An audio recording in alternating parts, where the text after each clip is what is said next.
ప్రభువైన యేసుక్రీస్తు నామమున మరి అందరికీ వందనాలు. మరి దేవాది దేవుడు ఈ లోకంలోనికి వచ్చి ఆయన సువార్త ప్రకటించినప్పుడు అనేక సంగతులను మనకు మాదిరిగా చూపాడు. అనేక సంగతులను మన మధ్య వెల్లడిపరిచాడు. అనేక ఆశ్చర్యాల కార్యాలు కానీ, అనేక సూచక్రియలు కానీ, అనేక అద్భుత క్రియలు కానీ, అద్భుత కార్యాలు కానీ ఎన్నో జరిగించాడు. అలాగే ఆయన మనకు మాదిరిని చూపాడు. ఆయనే మనకు మాదిరిగా ఉన్నాడు. మరి చూసినట్లయితే 1వ కొరింథీయులకు వ్రాసిన పత్రిక 12వ అధ్యాయము 31వ వచనం చూసినట్లయితే, కృపావరములలో శ్రేష్టమైన వాటిని ఆసక్తితో అపేక్షించుడి, ఇదియోగాక సర్వోత్తమైన మార్గమును మీకు చూపుచున్నాను అని భక్తుడు సెలవిస్తూ ఉంటున్నాడు. ఏంటి సర్వోత్తమైన మార్గము? ఈ లోకంలోని చాలామంది చాలా మార్గాల్లో వెళ్తూ ఉంటారు, చాలా త్రోవల్లో వెళ్తూ ఉంటారు, చాలా దారులు, చాలా మార్గాలు వెతుక్కుంటూ ఉంటారు. ఎన్నో ఎన్నో ఎన్నో లేకపోతే ఏ మార్గంలో వెళ్తే ఏమొస్తుందో, లేకపోతే ఏ దారిలో ఏం పశు ఉంటుందో, ఏ మార్గంలో ఏ అపాయం ఉంటుందో, లేకపోతే ఏ మార్గంలో వెళ్తే ఏది కలిసి వస్తుందో, ఇలాంటి ఆలోచనలన్నీ కూడా ఈ లోకంలో జనులు కలిగి ఉంటారు. కానీ మనకి ఈ క్రైస్తవ జీవితంలోని భక్తులు చెప్పింది ఏమిటి అంటే, సర్వోత్తమైన మార్గం అనేది మీకు చూపుతాను అని చెప్పి పౌలు భక్తులు ఇక్కడ రాస్తూ అంటున్నాడు. సర్వోత్తమైన మార్గము అంటే ఏంటి? ఏది సర్వోత్తమ మార్గము అంటే, కింద 13వ అధ్యాయం అంతా కూడా చూసినట్లయితే ప్రేమ గురించి ఉంటుంది. ప్రేమ గురించి మాత్రమే ఉంటుంది. అంటే ప్రేమే సర్వోత్తమైన మార్గమై ఉన్నది. అందుకే కదా 14 అదే కొరింథీయులకు రాసిన మొదటి పత్రిక 14వ అధ్యాయం 1వ వచనం చూసినట్లయితే, ప్రేమ కలిగి ఉండటకు ప్రయాసపడుడి. ఎందుకు ప్రయాసపడాలంట? దేనికి ప్రయాసపడాలంట? ప్రేమ కలిగి ఉండటకు ప్రయాసపడాలంట. మన ప్రయాస దేని నిమిత్తమై ఉండాలి? ప్రేమ కలిగి ఉండటకు ప్రయాసపడాలంట. ఎందుకు ప్రేమ కలిగి ఉండాలి అసలు? ఎందుకు ప్రేమ అంత ప్రాముఖ్యమైనది? ఏ ప్రేమ లేకపోతే జీవించలేమా? లేకపోతే నాలో ప్రేమ లేదా అని కొందరు అనుకుంటూ ఉంటారు. కానీ మీరు ఇప్పుడు దాకా అనుకుంటుంది వేరే విషయం అయి ఉండొచ్చు. కానీ ఇక్కడ ఈ ప్రేమ ఏదైతే ఉందో ఇది సర్వోత్తమైందంట, సర్వోత్తమైన మార్గం అంట. భక్తుడు మిమ్మల్ని సర్వోత్తమైన మార్గం వైపు మీకు చూపుతాను, ఆ మార్గం మీకు తెలియజేస్తాను, ఆ మార్గాన్ని మీకు పట్టబయలు చేస్తాను అంటున్నాడు. ఏంటి అంటే ఆ మార్గము ప్రేమ. ఎందుకు ప్రేమ గొప్పది? ఎందుకు ప్రేమ శాశ్వతమైనది? ఎందుకు ప్రేమ అంత గొప్పది అని కానీ మనం చూసినట్లయితే 13వ అధ్యాయం చివరి వచనంలో 13వ వచనంలో, కాగా విశ్వాసము, నిరీక్షణ, ప్రేమ ఈ మూడులో నిలుస్తాయి. కానీ వీటిలో శ్రేష్టమైనది ప్రేమే అంట. కాబట్టి శ్రేష్టమైన దాన్ని ఏం చేయాలి? మనం ఆసక్తితో అపేక్షించాలి. అటువంటి ప్రేమను కలిగి ఉండాలి. ఎందుకు అంటే పరలోకంలోని మనకు చేర్చేది ప్రేమ, పరలోకానికి మనకు దారి చూపేది ప్రేమ, పరలోకానికి మనకి బాటని ఏర్పరిచేది ప్రేమ. విశ్వాసము, నిరీక్షణ, ప్రేమ అంటే ఈ లోకాంతంలో చివరికి మొత్తం అన్నీ గతించిపోతాయి, ఎవ్వరూ ఉండరు. మనది ఈ శరీరాలు కానీ దేహాలు కానీ అన్నీ కూడా పోతాయి. కానీ మన ఆత్మ దాన్ని దయచేసిన దేవుని యొద్దకు మరలిపోతుంది. కాబట్టి దేవుడు మనకి ఏదైతే ఆత్మ ఇచ్చాడో ఆ ఆత్మను మనం భద్రంగా దేవుడికి అప్పగించాలి. ఆ దేవుని దగ్గర కలగజేసిన దేవుని దగ్గరికి వెళ్ళిపోదు. ఒకవేళ దేవుడు నమ్మని వారి ఆత్మలైతే నరకానికి పోతాయి, 2వ అగ్నిగుండము, అది అక్కడికి పోతుంది. కాబట్టి ఎవరైతే ప్రేమ కలిగి ఉంటారో వారి ఆత్మలు ఎక్కడికి వెళ్తాయి? దేవుని దగ్గరికి వెళ్తాయి ఒకనాడు. కాబట్టి విశ్వాసము, నిరీక్షణ క్రైస్తవ జీవితంలో మనం ఇక్కడ జీవించాలి అంటే, మనం బ్రతకాలి అంటే, మనం క్రీస్తు కొరకు పోరాడాలి అంటే మనకి ఏం కావాలి? విశ్వాసం కావాలి. విశ్వాసం లేనివాడు తండ్రిని చూడలేడు. విశ్వాసం లేకుండా నీవు దేవుడి దగ్గరకు రాలేవు. విశ్వాసము లేకుండా ఆయన మార్గాల్లో నువ్వు నడవలేవు. విశ్వాసం లేకుండా నీకు సర్వోత్తమ మార్గం నీకు తెలియదు. విశ్వాసం నేను సర్వోత్తమైన మార్గం దగ్గర నడిపిస్తుంది. అలాగే నిరీక్షణ, నిరీక్షణ ఎందు నిమిత్తం నిరీక్షణ ఉంచాలి, ఎందు నిమిత్తం నిరీక్షణ కలిగి ఉండాలంటే ఒకానొక నాడు మన ఆత్మలకు కాపరి అయిన వారికి మనము ఎక్కడ కలుసుకుంటాము? పరలోకంలో కలుసుకుంటాము. పరదేశంలో ఆయనతో మనము నిత్యము ఉంటాము, పరలోకంలో మనం ఆయనతో నిత్యము ఉంటాము. కాబట్టి అటువంటి నిరీక్షణ మనం కలిగి ఉండాలి. ఆ నిరీక్షణ ఎప్పుడైతే మనం కలిగి ఉంటామో, అటువంటి సిగ్గుపరిచిన నేరని ఆ నిరీక్షణ మనం ఎప్పుడైతే కలిగి ఉంటామో అది మనల్ని ఎక్కడికి చేరుస్తుంది? సర్వోత్తమైన మార్గాన్ని వైపు నడిపిస్తుంది. కాబట్టి నీవు విశ్వసించగలిగితే దేవుని చూస్తావు, విశ్వసించగలిగితే ఆయన కార్యాలు చూస్తావు, విశ్వసించగలిగితే ఆయన అద్భుతాలు చూస్తావు. నిరీక్షణ ఉంచగలిగితేనే నువ్వు పరలోకం చేరగలుగుతావు. కాబట్టి ఈ విశ్వాస నిరీక్షణ అనేవి ఈ పరలోకానికి ఏదైతే బాట అయి ఉంటుందో, ఏదైతే మార్గం అయి ఉన్నదో ఆ ప్రేమ దగ్గరికి నేను నడిపిస్తూ ఉంటాను. అందుకే లోకంలోని మొత్తం అన్ని చివరికి అన్నీ గతించిపోతాయి. ఈ లోకంలో ఉన్న అన్నీ పోతాయి. కానీ ఆఖరికి మిగిలేవి 3 మాత్రమే. ఆ 3 విశ్వాసం, నిరీక్షణ, ప్రేమ.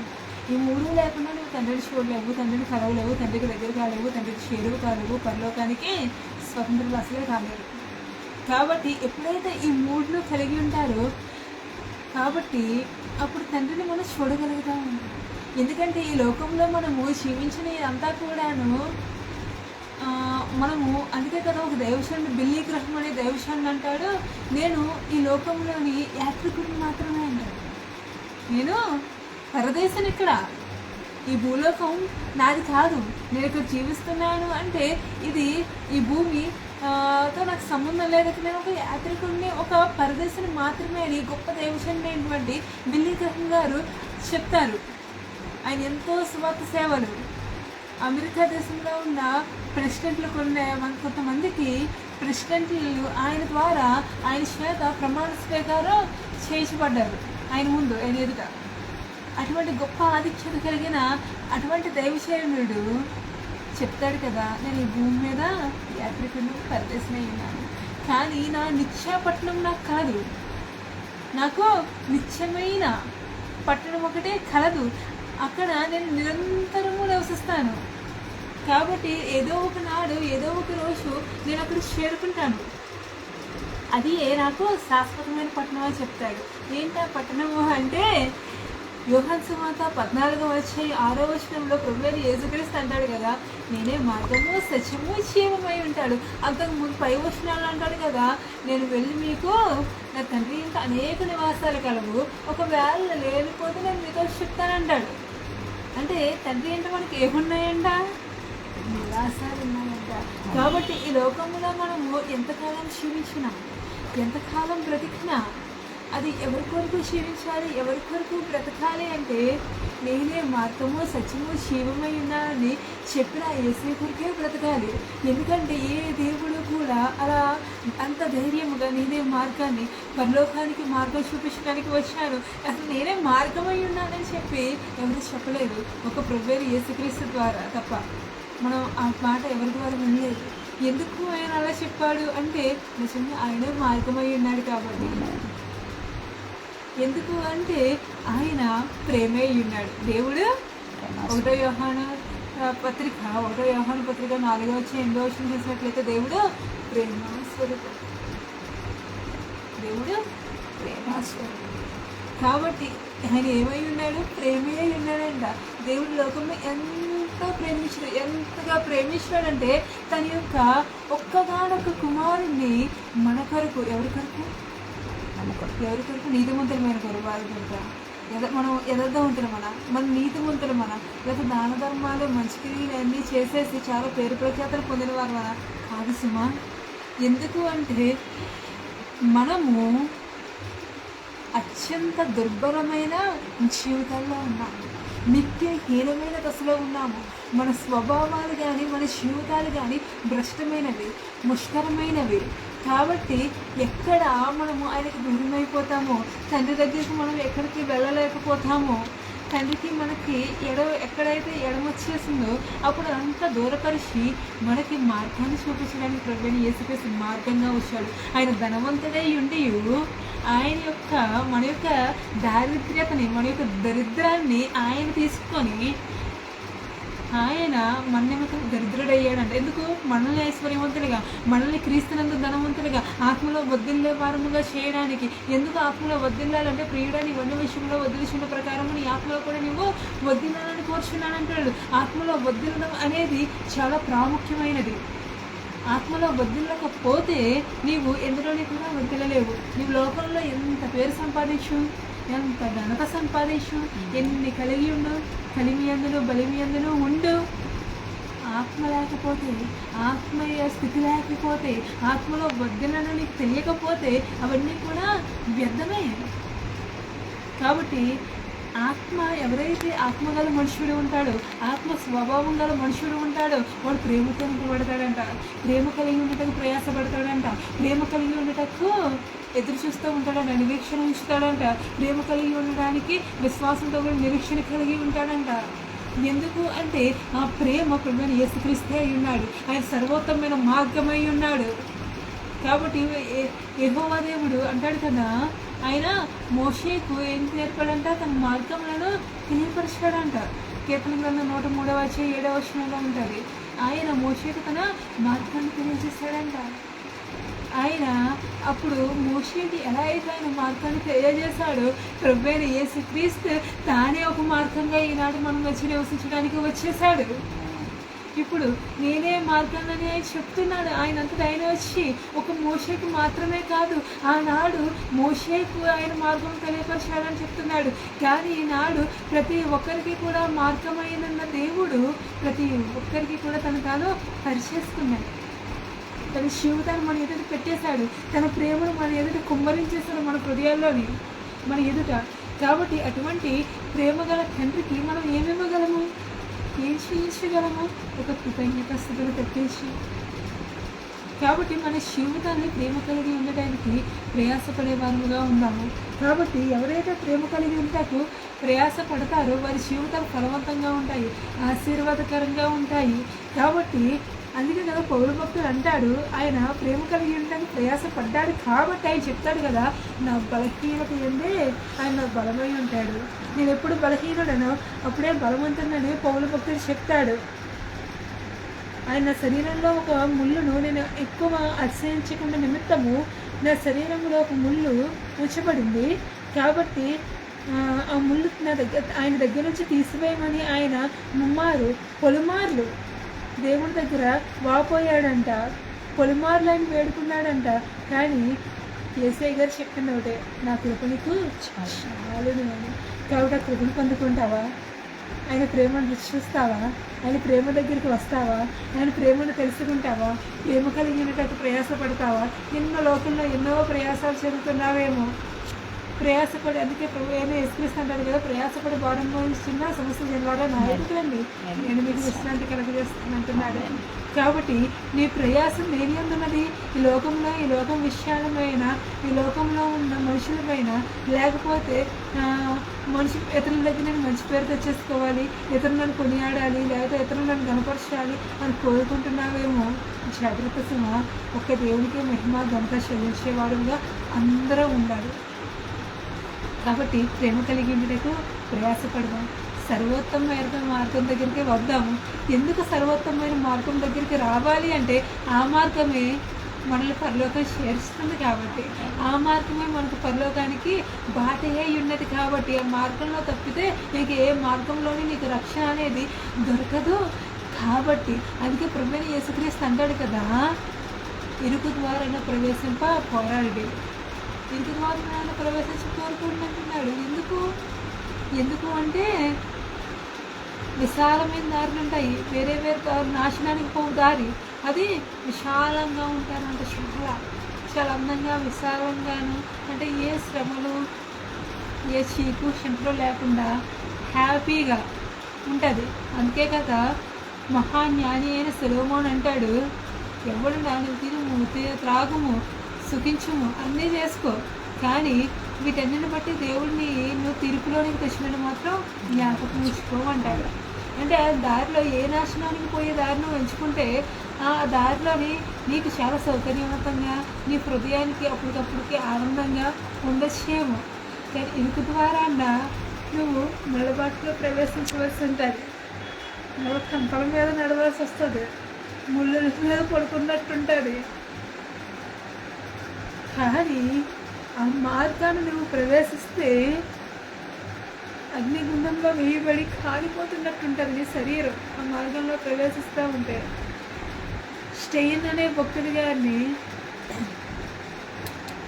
గ్రహం స్టెయిన్స్ అనే భక్తుడి గారిని, ఆయన ఇద్దరు కుమారుల్ని కూడా సువార్త ప్రకటించారు, కుష్ఠరోగాలు ఆదరించారు అనే ఒకే ఒక్క కారణముతో ఏ తక్కువ లేకుండా ప్రేమ కలిగి ఉన్నందుకు జీపులో సజీవంగా తగలబెట్టేశారు.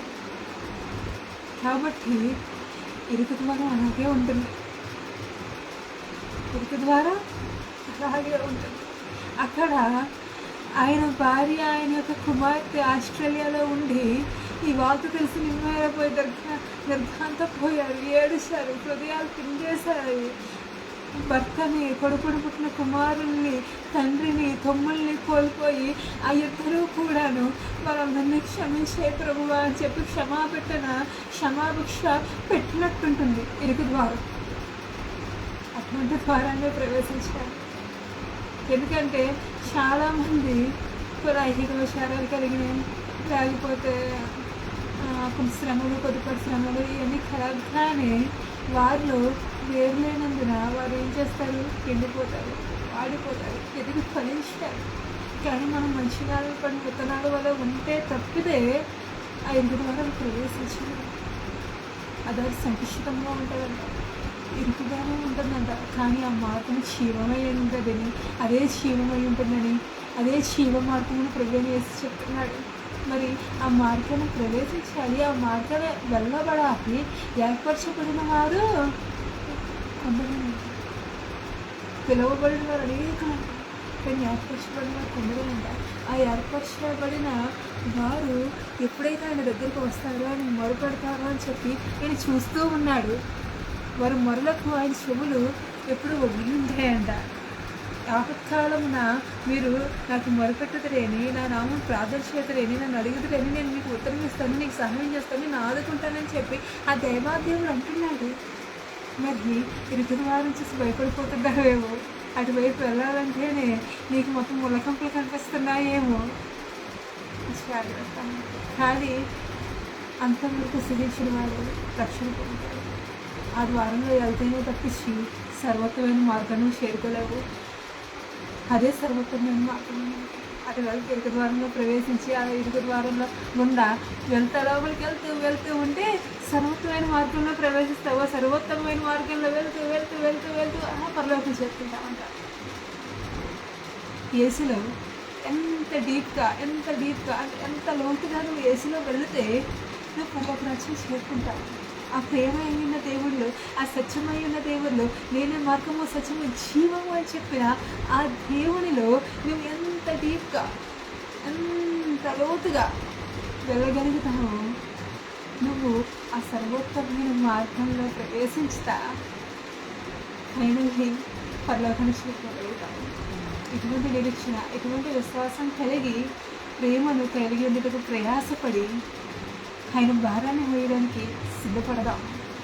మరి దేవుడు మిమ్మల్ని మీ కుటుంబాన్ని దీవించి ఆశీర్వదించాలని కోరుకుంటున్నాను. మరి ఆమె